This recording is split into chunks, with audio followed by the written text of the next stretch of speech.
El 12 de diciembre de 1994, un hombre salió de su casa en la Ciudad de México y nunca regresó. No hubo cuerpo. No hubo nota. No hubo despedida. Simplemente dejó de existir. Su nombre era Jacobo Greenberg Silverbaum y era el neurocientífico más brillante que México había producido en décadas. Tenía 48 años, una carrera impecable, docenas de publicaciones científicas y estaba a punto de revelar algo que podría cambiar para siempre nuestra comprensión del cerebro humano. Y de pronto, desapareció. 30 años después, nadie sabe qué le pasó. El gobierno mexicano mantiene expedientes clasificados sobre su caso. Sus investigaciones más importantes nunca se publicaron. Sus experimentos quedaron sin terminar. Y las personas que estaban cerca de él en sus últimos días guardan un silencio que aterra. Hoy vas a descubrir 4 cosas que nunca te han contado sobre Jacobo Greenberg. Primero, el experimento que realizó en 1987, el que comprobó científicamente algo que la ciencia decía que era imposible, la telepatía cerebral entre 2 personas. Segundo, lo que descubrió trabajando con chamanes mexicanos en las montañas de Oaxaca, conocimientos ancestrales que la ciencia occidental rechazaba pero que logró medir con electrodos. Tercero, la teoría sintérgica, su descubrimiento más revolucionario, la teoría que explicaba cómo la conciencia humana crea la realidad y por qué eso aterraba a ciertos grupos de poder. Y cuarto, las últimas 72 horas antes de su desaparición, lo que estaba investigando, las amenazas que recibió y la verdad que nadie se atreve a decir en voz alta sobre lo que realmente le pasó. Te voy a avisar cuando llegue cada una, pero antes necesitas saber quién era este hombre, porque ahí empieza todo. Jacobo Greenberg Silverbaum nació el 12 de octubre de 1946 en la Ciudad de México. Hijo de inmigrantes judíos que habían escapado de Europa antes del Holocausto. Su padre era ingeniero, su madre una mujer culta que leía a los clásicos. Crecieron en una casa donde la ciencia y la filosofía se respiraban en cada conversación. Desde niño, Jacobo era diferente. No jugaba como los otros niños. Se quedaba horas observando hormigas, preguntándose cómo sabían hacia dónde ir. Miraba las estrellas y se cuestionaba qué era la conciencia. Leía libros de física cuántica a los 12 años. A los 14 ya había decidido qué haría con su vida, descubrir cómo funciona el cerebro humano, entender qué es la mente, explicar científicamente la conciencia. En 1964, a los 18 años, Jacobo entró a la Facultad de Psicología de la UNAM. No era suficiente. Mientras sus compañeros memorizaban teorías de Freud, él devoraba libros de neurociencia, física cuántica, filosofía oriental. Terminó la carrera en tiempo récord y supo que México no tenía las herramientas que necesitaba. En 1970 se fue a Estados Unidos con una beca y una obsesión. Llegó a Nueva York y entró al programa de doctorado en psicofisiología del cerebro en la New School for Social Research. Ahí conoció a los científicos más importantes de la época, trabajó con tecnología de punta, aprendió a medir la actividad eléctrica del cerebro con una precisión que en México era impensable. Se graduó en 1976 con honores. Pudo quedarse en Estados Unidos. Le ofrecieron puestos en universidades prestigiosas, laboratorios con presupuestos millonarios, todo lo que un científico podía soñar. Pero Jacobo hizo algo que nadie entendió. Rechazó todas las ofertas y regresó a México. Sus colegas estadounidenses pensaron que estaba loco. ¿Por qué volver a un país que no invierte en ciencia? ¿Por qué rechazar Yale, MIT, Columbia, por la UNAM? Pero Jacobo tenía una razón que ninguno de ellos comprendía. Sabía algo que los científicos gringos no sabían. Sabía que en México, específicamente en las montañas de Oaxaca, en las comunidades indígenas que llevaban miles de años practicando rituales ancestrales, había un conocimiento sobre la conciencia humana que Occidente había ignorado. Y él iba a estudiarlo con el rigor de la ciencia occidental. Regresó a México en 1977 y fundó el Laboratorio de Psicofisiología en la UNAM. Un laboratorio que combinaba la neurociencia más avanzada con algo que ningún científico occidental se atrevía a tocar, el chamanismo. Sus colegas lo miraban con desconfianza. ¿Un doctor de Nueva York estudiando brujos? ¿Un neurocientífico serio investigando rituales indígenas? Pero Jacobo no les hacía caso. Durante los siguientes años viajó constantemente a Oaxaca, a Huautla de Jiménez, al mismo pueblo donde en los años 50 había vivido María Sabina, la chamana mazateca más famosa del mundo. Jacobo no iba como turista. Iba con electrodos, con equipos de medición cerebral portátiles, con metodología científica rigurosa. Quería medir qué pasaba en el cerebro de un chamán durante el trance. Quería entender cómo estas personas alcanzaban estados de conciencia que la ciencia occidental ni siquiera reconocía como posibles. Los chamanes al principio desconfiaban. Un hombre de la ciudad, con aparatos extraños, queriendo medirles el cerebro mientras hacían sus ceremonias sagradas. Pero Jacobo tenía algo que los convenció: respeto genuino. No llegó con arrogancia científica. No llegó a demostrar que estaban equivocados. Llegó a aprender. Hablaba con ellos horas, días, semanas. Les explicaba qué hacían sus aparatos. Les mostraba las ondas cerebrales en las pantallas. Les pedía permiso para todo. Y poco a poco se ganó su confianza. Lo que descubrió en esas montañas cambió su vida para siempre. Durante el trance chamánico, los cerebros de estas personas mostraban patrones nunca antes documentados en la literatura científica. Las ondas Z se disparaban a niveles imposibles. La sincronización entre hemisferios cerebrales alcanzaba coherencias del 90%, cuando en una persona normal apenas llega al 30%. Era como si el cerebro completo se unificara, como si dejara de ser dos hemisferios separados y se convirtiera en una sola entidad funcionando en perfecta armonía. Pero eso no era lo más impresionante. Lo más impresionante era lo que los chamanes podían hacer en ese estado. Jacobo documentó casos de curación que no tenían explicación médica. Personas con enfermedades crónicas que mejoraban después de una ceremonia. Dolores que desaparecían sin medicamento. Y algo todavía más perturbador, intuiciones precisas sobre cosas que el chamán no podía saber. Un chamán le describió a Jacobo detalles exactos de su infancia, cosas que nunca le había contado a nadie. Otro le habló de un problema familiar que Jacobo tenía en ese momento, algo privado, imposible de adivinar. ¿Cómo era posible? La ciencia no tenía respuesta. Pero Jacobo empezó a formular una hipótesis revolucionaria. Quizá la conciencia no estaba limitada al cerebro individual. Quizá existía algo más grande, un campo de información al que ciertos estados cerebrales podían acceder. Era una idea radical, peligrosa para su carrera. Pero él siguió investigando. En 1983 publicó su primer libro sobre el tema, Los chamanes de México. No era un libro de antropología romántica. Era un análisis científico riguroso con datos, gráficas, mediciones cerebrales. La comunidad científica mexicana no supo qué hacer con él. Algunos lo ignoraron. Otros lo atacaron. Pero hubo un grupo pequeño de científicos jóvenes que lo leyeron y quedaron fascinados. Jacobo estaba abriendo una puerta que llevaba siglos cerrada. Aquí viene lo primero que te prometí. En 1987, Jacobo realizó el experimento más controvertido de su carrera. Lo llamó transferencia interhemisférica de potenciales evocados. El nombre técnico escondía algo revolucionario, iba a demostrar que dos cerebros podían comunicarse sin usar los 5 sentidos. Telepatía. La palabra que ningún científico serio se atrevía a pronunciar. Pero Jacobo no usó esa palabra en sus publicaciones. Usó lenguaje científico impecable. El diseño experimental era simple pero brillante. 2 personas en habitaciones separadas, completamente aisladas. Persona A conectada a electrodos que medían su actividad cerebral. Persona B también conectada a electrodos en otra habitación, sin ningún contacto con A. Luego, a la persona A le mostraban un destello de luz. Un estímulo visual que producía en su cerebro lo que se llama un potencial evocado, una respuesta eléctrica medible, específica, documentada. Y aquí viene lo imposible. En el mismo instante en que el cerebro de la persona A respondía a la luz, el cerebro de la persona B, en la otra habitación, sin ver ninguna luz, sin recibir ningún estímulo, mostraba el mismo patrón. La misma onda cerebral. Al mismo tiempo. Sin conexión física. Jacobo lo repitió docenas de veces. Con diferentes parejas. Con controles rigurosos. Con protocolos científicos que eliminaban cualquier posibilidad de error o fraude. Y el resultado fue siempre el mismo. Los cerebros estaban sincronizados. Uno sentía el estímulo. El otro replicaba la respuesta.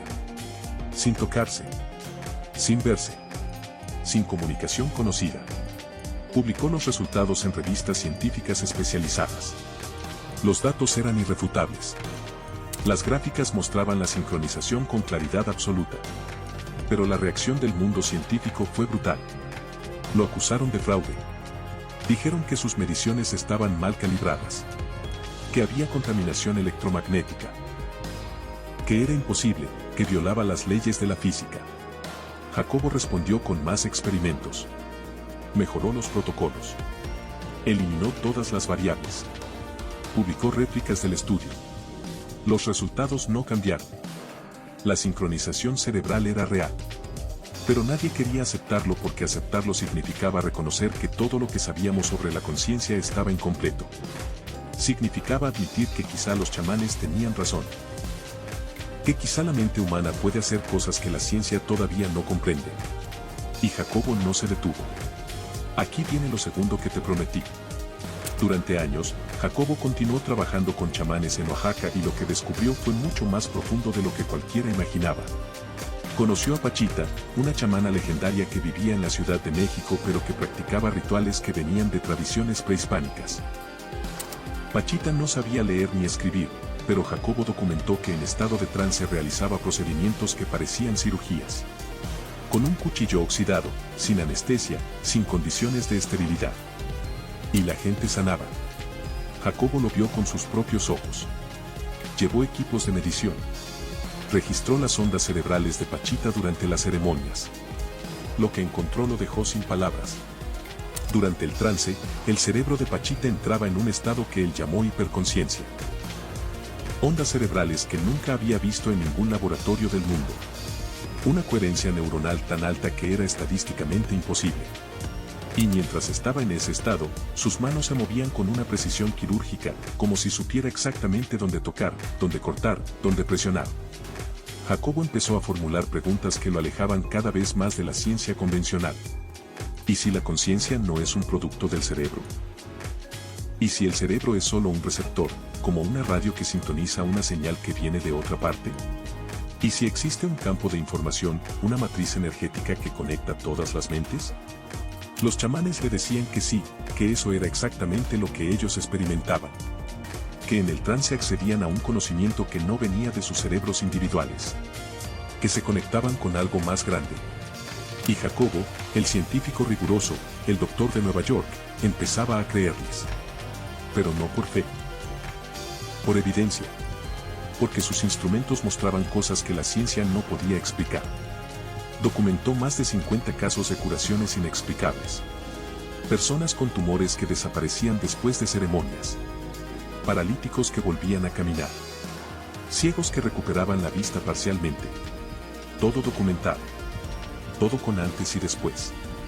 Todo con testigos. La comunidad médica lo ignoró. Dijeron que eran remisiones espontáneas. Que eran efectos placebo. Que Jacobo estaba perdiendo la objetividad científica. Pero él tenía los datos. Tenía las mediciones cerebrales. Tenía los testimonios. Tenía la evidencia de que algo estaba pasando, algo que la medicina occidental no quería reconocer. Algo que amenazaba todo un sistema. Y siguió adelante. A finales de los años 80, Jacobo empezó a desarrollar lo que sería su legado más importante y más peligroso. Aquí viene lo tercero que te prometí, la teoría sintérgica. Pasó años elaborándola. Combinó neurociencia, física cuántica, filosofía y lo que había aprendido de los chamanes. El resultado fue una teoría que explicaba la conciencia de una forma completamente nueva. La teoría sintérgica propone esto: la realidad que percibimos no existe independiente de nosotros. No hay un mundo objetivo ahí afuera que simplemente observamos. La conciencia humana participa activamente en la creación de la realidad. Cada pensamiento, cada observación, cada intención, modifica el campo cuántico que nos rodea. Suena a misticismo barato, a autoayuda New Age. Pero Jacobo lo fundamentó con matemáticas, con física, con datos experimentales. Explicó que en el nivel cuántico, las partículas existen en un estado de superposición, en múltiples estados al mismo tiempo, hasta que alguien las observa. El acto de observar colapsa la función de onda y la partícula toma un estado definido. Esto no es especulación. Es física cuántica comprobada. El experimento de la doble rendija lo demuestra. Las partículas se comportan diferente cuando las observamos. La pregunta que Jacobo hizo fue, ¿quién es el observador? ¿Qué es exactamente la conciencia que colapsa la función de onda? Y propuso algo radical. Que existe un campo neuronal, una estructura energética que conecta todos los cerebros, todas las conciencias. Lo llamó la lattice, la red. Una matriz de información que existe en el espacio mismo.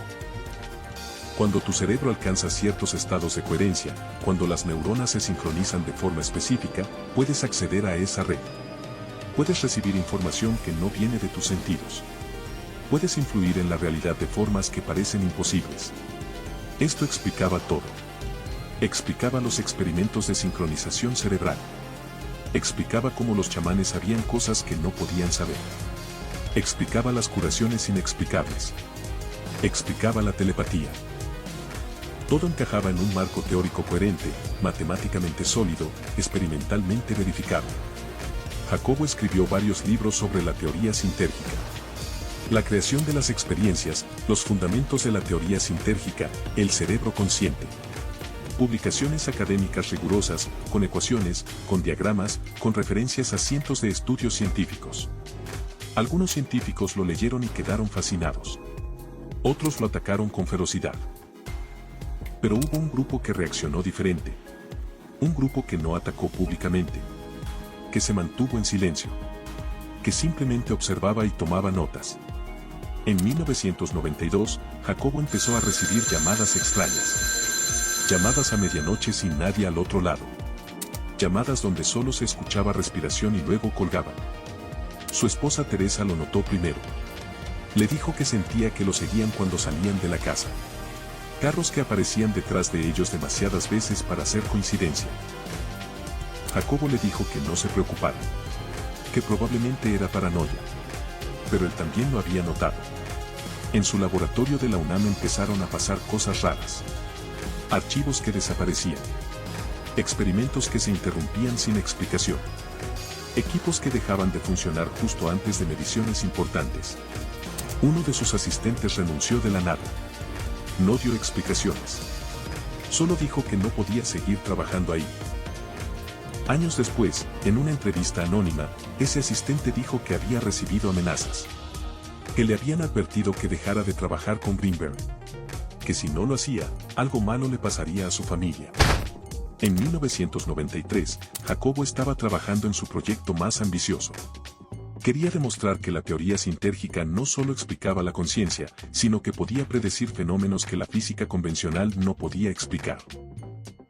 Estaba diseñando experimentos de visión remota, donde una persona podía describir con precisión un lugar que nunca había visto.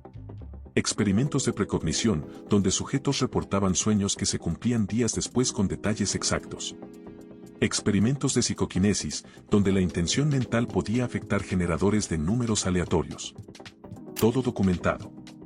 Todo con controles rigurosos. Todo mostrando resultados estadísticamente significativos. Pero nunca publicó esos resultados. Los últimos experimentos de Jacobo quedaron en libretas que desaparecieron.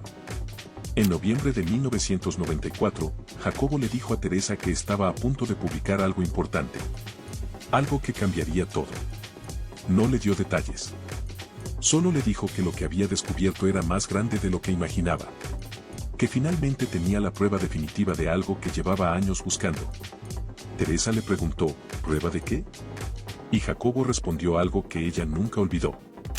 Dijo, de que no estamos solos en esto. De que la conciencia humana es parte de algo mucho más grande. Y de que hay fuerzas que no quieren que lo sepamos. Teresa sintió un escalofrío cuando escuchó esas palabras. Le preguntó si estaba en peligro. Jacobo sonrió y le dijo que no se preocupara.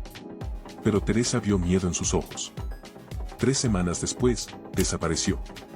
Aquí viene lo cuarto que te prometí, las últimas 72 horas. El 9 de diciembre de 1994, Jacobo dio su última clase en la UNAM.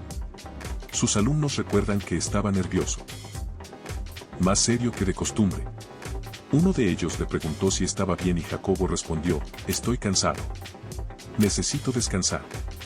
Cuando terminó la clase, un alumno se acercó para hacerle una pregunta sobre un experimento. Jacobo lo miró fijamente y le dijo algo extraño: si algo me pasa, busca las libretas rojas. Ahí está todo. No dejes que se pierdan. El alumno no entendió. ¿Qué libretas rojas? ¿Por qué le iba a pasar algo? Pero Jacobo ya se había ido. El 10 de diciembre fue a su laboratorio temprano. Llegó antes que nadie. Cuando su asistente llegó a las 9 de la mañana, Jacobo ya estaba ahí, revisando papeles, organizando archivos. Le dijo que iba a tomarse unos días libres. ¿Qué necesitaba pensar? El asistente le preguntó sobre el experimento que tenían programado para la siguiente semana. Jacobo dijo: cancélalo. Ya no va a ser necesario. El asistente notó que Jacobo metió varios documentos en su maletín. Papeles que nunca habían salido del laboratorio. Notas de experimentos. Gráficas. Libretas. Todo lo guardó en el maletín de piel café que siempre llevaba. Ese maletín nunca apareció. El 11 de diciembre, domingo, Jacobo pasó todo el día en su casa con Teresa. Vieron televisión, comieron juntos, hablaron de cosas cotidianas. Pero Teresa notó que estaba distante, pensativo. Le preguntó varias veces qué le pasaba. Jacobo solo decía: nada, amor. Todo está bien. Pero no estaba bien. Esa noche, Teresa lo encontró en su estudio escribiendo en una libreta. Una libreta con pasta roja. Le preguntó qué escribía. Jacobo cerró la libreta rápido y dijo: nada importante. Solo notas. Teresa insistió. Jacobo la miró con una ternura extraña, como si la estuviera viendo por última vez, y le dijo: si algo me pasa, busca estas libretas. Guárdalas. No las entregues a nadie de la universidad. A nadie del gobierno. A nadie. Son tuyas. Teresa sintió que algo no estaba bien. Quiso preguntarle más, pero Jacobo cambió el tema. Esa fue su última conversación profunda. El 12 de diciembre, lunes, Jacobo se levantó temprano como siempre. Desayunó con Teresa. Café y pan tostado. Le dio un beso en la frente y le dijo: te amo. Siempre lo recuerda. Teresa pensó que era extraño. Jacobo no era de decir cosas así. Pero le devolvió el beso y le dijo que también lo amaba. Jacobo salió de su casa en la colonia del Valle alrededor de las 8:30 de la mañana. Subió a su Volkswagen sedán blanco. Manejó hacia el sur de la ciudad. Y nunca regresó. Teresa esperó toda la tarde. A las 6 empezó a preocuparse. Jacobo siempre avisaba si se iba a retrasar. A las 8 llamó a la UNAM. Nadie lo había visto. A las 10 llamó a amigos, a colegas, a familiares. Nadie sabía nada. A las 11 de la noche llamó a la policía. Reportó a su esposo como desaparecido. Le dijeron que tenía que esperar 48 horas. Que probablemente había tenido un problema con el carro. Que no se preocupara. Teresa no durmió esa noche. Al día siguiente, 13 de diciembre, fue a la policía a primera hora. Presentó la denuncia formal. Les dio fotos de Jacobo. Les dio la descripción del carro. Les dijo que su esposo nunca haría algo así. Que algo malo había pasado. Los policías tomaron la denuncia. Prometieron investigar. Pero Teresa sintió que no le creían. Que pensaban que Jacobo se había ido con otra mujer. Que era un problema matrimonial. Los días pasaron. Jacobo no aparecía. Su carro no aparecía. No había rastro de nada. Teresa contrató investigadores privados. Pegó fotos de Jacobo en postes por toda la ciudad. Habló con periodistas. Rogó por ayuda en televisión. La policía dijo que estaban investigando, pero nunca dieron resultados. Nunca encontraron nada. Nunca explicaron qué estaban haciendo realmente. Un mes después de la desaparición, en enero de 1995, alguien anónimo llamó a Teresa. Una voz de hombre, distorsionada, que le dijo: deje de buscar. Olvídese de él. Es mejor para usted. Teresa grabó la llamada. Se la llevó a la policía. Les dijo que alguien sabía algo. La policía tomó la cinta. Nunca la investigaron. Nunca hubo seguimiento. La familia de Jacobo empezó a recibir presiones extrañas. Un hermano de Jacobo fue visitado por hombres que se identificaron como agentes del gobierno sin decir de qué dependencia. Le preguntaron sobre las investigaciones de Jacobo, sobre sus libretas, sobre sus contactos, sobre sus últimos experimentos. Le advirtieron que era mejor no hacer ruido, que si querían volver a ver a Jacobo vivo, tenían que cooperar. Pero nunca dijeron cómo cooperar. Nunca hicieron ninguna demanda. Solo amenazaban. Y mientras tanto, algo más estaba pasando. La oficina de Jacobo en la UNAM fue vaciada. Alguien entró y se llevó archivos, libretas, discos duros de computadoras. La universidad dijo que fue un robo común. Pero solo se llevaron cosas de Jacobo. Nada más. No tocaron equipos caros. No tocaron otros laboratorios. Solo el de Jacobo. Sus últimas investigaciones desaparecieron. Los experimentos que estaba a punto de publicar. Las pruebas definitivas que le había mencionado a Teresa. Todo se esfumó. En marzo de 1995, 3 meses después de la desaparición, apareció una teoría en los medios. La esposa. Teresa fue señalada como sospechosa. Los periódicos amarillistas publicaron historias inventadas sobre problemas matrimoniales. Sobre infidelidades. Sobre que Teresa lo había matado y escondido el cuerpo. No había ninguna evidencia.